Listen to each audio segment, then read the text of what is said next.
વહલા ભક્તજનો સર્વને ભાવપૂર્વક જય સ્વામિનારાયણ। આજે આપણે નવી શરૂઆત કરી રહ્યા છીએ। નવી શરૂઆતમાં વચનામૃતનું માધ્યમ છે। નવી શરૂઆત છે શિક્ષાપત્રી।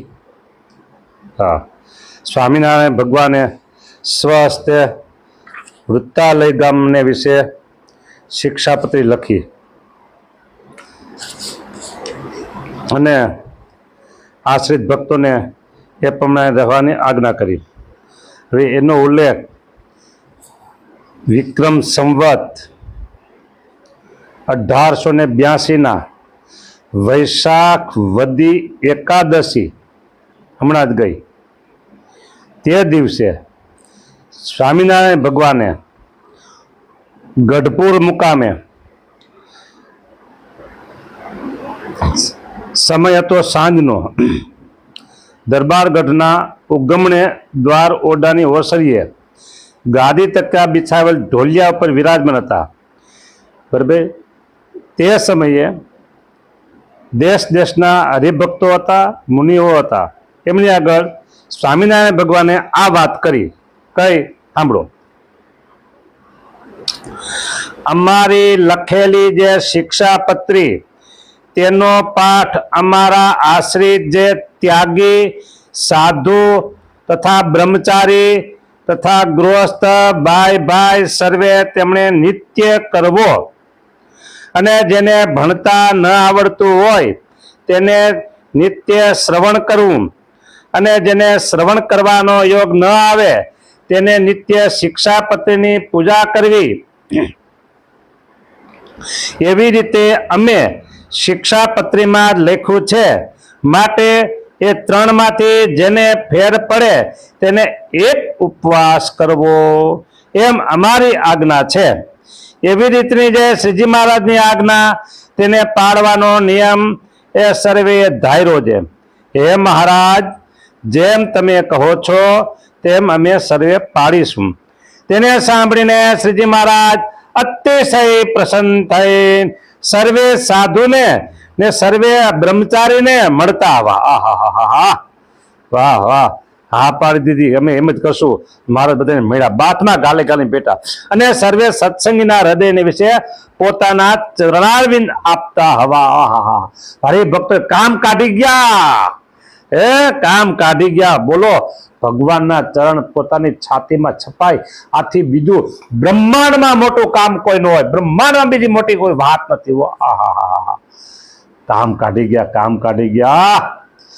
ખરેખર એ બધા વતી હું ભગવાન સ્વામિનારાયણ કહું, Maharaj thank you, thank you, thank you, આભાર, આભાર, આભાર, ધન્યવાદ, ધન્યવાદ, ધન્યવાદ। કારણ કે મહારાજ તમે બધા સંતોને બ્રહ્મચારીને મળ્યા અને હરિભક્તોને જાતિમાં ચરણાવીને આપ્યા।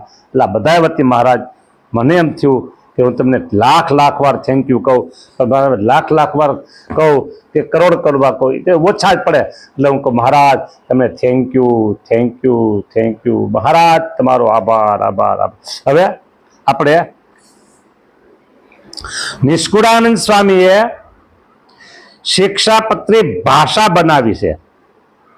એટલે કે ઓરિજિનલ જે શિક્ષાપત્રી છે તેની ઉપર તેમણે આ પદ્ય રચના કરી છે। સાંભળો, એ પદ્ય રચના ઉપર આપણે હવે કથા કરીશું। મંગળકારી મૂર્તિ, મંગળકારી મૂર્તિ અને શ્રી સહજાનંદ સુખધામ ભક્તિ ધર્મ સુત ભાવ શું રહ્યા અંતરમાં ઘનશ્યામ, રહ્યા અંતરમાં ઘનશ્યામ।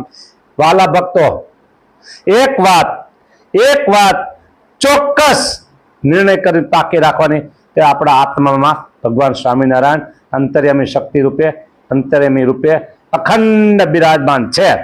આ વાત જાગતા, સૂતા, નાતા, ધોતા, ખાતા, પીતા દરેક ક્રિયામાં આ વાત આપણે યાદ હોવી જ જોઈએ કે મારી સાથે મારા ઈષ્ટદેવ મારા ભગવાન સ્વામિનારાયણ મારી સાથે અખંડ છે, અખંડ છે. દયા અંતરમાં ઘનશ્યામ એવા ઈષ્ટ એ માહેરા, તેના ઈષ્ટ તે શ્રી કૃષ્ણ, જેને વામ રાધા ઉર રમા, વૃંદાવન રમણ મન પ્રસન્ન. હવે અહીંયા એક મોટો જબ્બર એક પ્રશ્ન ઉભો થાય છે. એનું સમાધાન, સોલ્યુશન ભગવાન સ્વામિનારાયણ જે કાંઈ મને સુજાડશે, આ સેવકને જે કાંઈ સુજાડશે, બતાવશે, એ પ્રમાણે એનું સોલ્યુશન આપણે અત્યારે કરી રહ્યા છીએ. જુઓ, એવા ઈષ્ટ એ માહેરા અને તેના ઈષ્ટ તે શ્રી કૃષ્ણ. સ્વામિનારાયણ ભગવાન આપણા ઈષ્ટદેવ છે અને એના ઈષ્ટદેવ છે શ્રી કૃષ્ણ ભગવાન, જેને વામ રાધા ઉર રમા, વૃંદાવન રમણ મન પ્રસન્ન. એવા ઈષ્ટને ઉર ધરી, બોલ્યા તે સહજાનંદ. એનું સ્મરણ કરીને ભગવાન સ્વામિનારાયણ વાત કરે છે. હવે સોલ્યુશન એવું છે, અત્યારે શિક્ષાપતિ લખવાનો પ્રારંભ થઈ રહ્યો છે, એટલે મંગલાચરણ કરવું જોઈએ. સાંભળજો, મંગલાચરણની વાત તમે સાંભળો. ઉત્તમમાં ઉત્તમ ગ્રંથ કયો? તો જે ગ્રંથના પ્રારંભમાં મંગલાચરણ હોય, મધ્યમાં મંગલાચરણ હોય અને અંતે મંગલાચરણ હોય. આ ત્રણ જગ્યાએ જે મંગલાચરણ થાય તે ગ્રંથ ઉત્તમ કહેવાય. આવી વાત શાસ્ત્રમાં છે અને ગુરુમુખથી અમે સાંભળી છે અને શાસ્ત્રમાં પણ છે. બરાબર. તો શિક્ષાપત્રીમાં પહેલો શ્લોક છે, વામે યસ્ય સ્થિતા રાધા, શ્રીશ્ચ યસ્યાસી વક્ષસી, વૃંદાવન વિહારંતમ શ્રી કૃષ્ણમ હૃદિ ચિંતયે. એનો સીધો ગુજરાતી અર્થ એવો છે કે શ્રી સહજાનંદ સ્વામી જે તે પોતાના સત્સંગી પ્રત્યે શિક્ષાપત્રીને લખતા થતા પ્રથમ પોતાના ઈષ્ટદેવ જે શ્રી કૃષ્ણ ભગવાન તેનું ધ્યાનરૂપ મંગલાચરણ કરે છે. હવે એક વાત એવી છે, મંગલાચરણ કોનું કરાય? તો શ્રેષ્ઠ વ્યક્તિ હોય ને એનું, શ્રેષ્ઠ વ્યક્તિ હોય ને એનું મંગલાચરણ કરાય. બરાબર. તો ભગવાન સ્વામિનારાયણ શિક્ષાપતિ લખે છે એટલે એને આપણે બાદ બાકીમાં રાખીએ. એ સિવાય આ વિશ્વમાં શ્રેષ્ઠ વ્યક્તિ કોણ? તો શ્રી કૃષ્ણ ભગવાન. એટલે એનું મંગલાચરણ કર્યું છે. બરાબર. અને એક રીતિ રિવાજ એવો હોય કે ભગવાન મનુષ્ય રૂપે અહીં પધારે એટલે મનુષ્યની પેઠે એ ઘણી વખત આચરણ કરતા હોય છે. બરાબર. તો ભગવાન સ્વામિનારાયણ મનુષ્ય રૂપે પધાર્યા એટલે એને મનુષ્ય રૂપે આચરણ ક્યાં કે કર્યું, એમાં થોડાક અંશો આપણે જોઈએ. પહેલું આચરણ જેને એ કર્યું કે રામાનંદ સ્વામીને એને ગુરુ તરીકે સ્વીકાર્યા. સર્વે ગુરુના ગુરુ છે, ગુરુનામ ગુરુ, તો પણ એને રામાનંદ સ્વામી લોકશિષ્ટા પ્રમાણે કર્યું. આ પૂર્વ અવતારોમાં પણ આવી રીતે ગુરુ તરીકે સ્વીકાર્યા છે. બરાબર. પછી બીજું લોકાચરણ કે મનુષ્ય ભાવમાં મનુષ્ય લીલા કઈ કરી કે ભગવાન શ્રી કૃષ્ણ એને ઈષ્ટદેવ તરીકે સ્વીકાર્યા. આ મનુષ્ય ભાવ છે, ઈષ્ટદેવ તરીકે સ્વીકાર્યા. અને પછી જ્યારે શિક્ષાપતિ લખે છે ત્યારે એમનું સ્મરણ કરે છે. આ બધું મનુષ્ય લીલામાં ખપે. હા. હવે આપણે આગળ જોઈએ. અને આપણા ઈષ્ટદેવ છે એ સ્વામિનારાયણ ભગવાન છે. આપણા ઈષ્ટદેવ કોણ છે? સ્વામિનારાયણ ભગવાન છે. તો આપણા માટે સ્વામિનારાયણ ભગવાન સિવાય અધિક કોઈ ન હોવું જોઈએ. આપણા માટે સ્વામિનારાયણ ભગવાન સિવાય અધિક કોઈ ન હોવું જોઈએ. પતિવ્રતાની ટેકથી આપણી ભક્તિ હોય એટલા માટે આ વાત ખૂબ જરૂરી અને અગત્યની છે.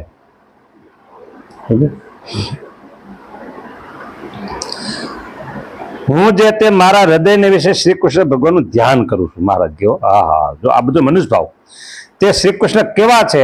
તો જેના ડાબા પડખાને વિશે રાધિકાજી રહ્યા છે, અને જેના વક્ષસ્થળને વિશે લક્ષ્મીજી રહ્યા છે, અને વૃંદાવનને વિશે વિહારના કરનારા છે.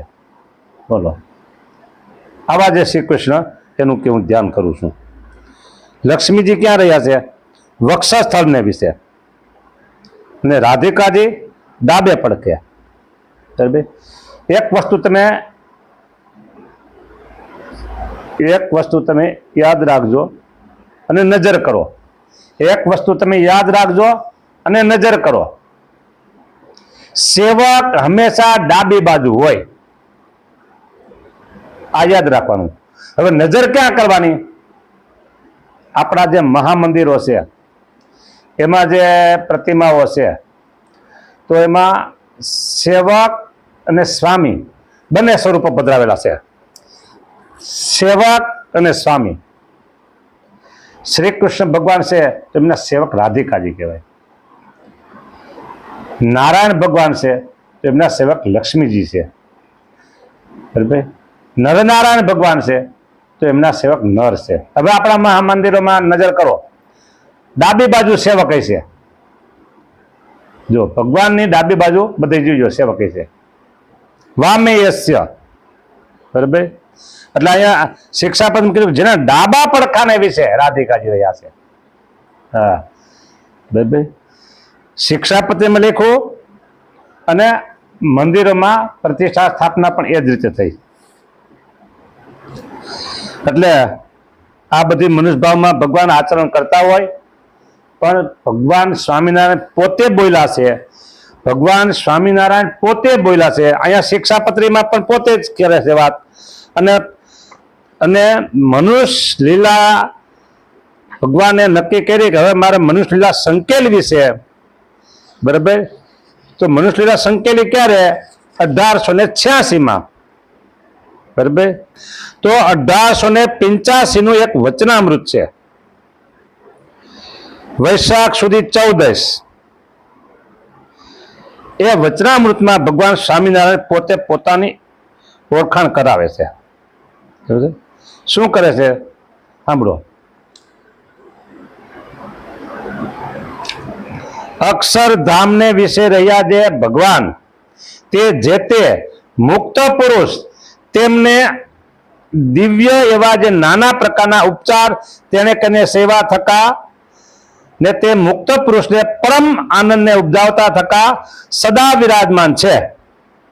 અને એવા સર્વોપરી જે પુરુષોત્તમ ભગવાન તે જ, એટલે બીજા કોઈ નહીં, દયાએ કરીને જેઓના કલ્યાણને અર્થે આ પૃથ્વીને વિશે પ્રગટ થયા થકા સર્વજનના નયન ગોચન વર્તે છે અને તમારા ઈષ્ટદેવ છે. લ્યો, હવે આમાં શું કહેશું? જો પેલી વાત લેશો કે આ વાત લેશો? સર્વજન નયન ગોચર છે, અક્ષરધામના પતિ છે, અને તે પ્રગટ થયા છે, આપણે નયન સામે છે. બરાબર. અને પાછું કીધું એવા સર્વોપરી પુરુષોત્તમ ભગવાન સ્વામિનારાયણ ભગવાન બોલ્યા છે 1 થી 1 લાખ હજાર લાખ કરોડ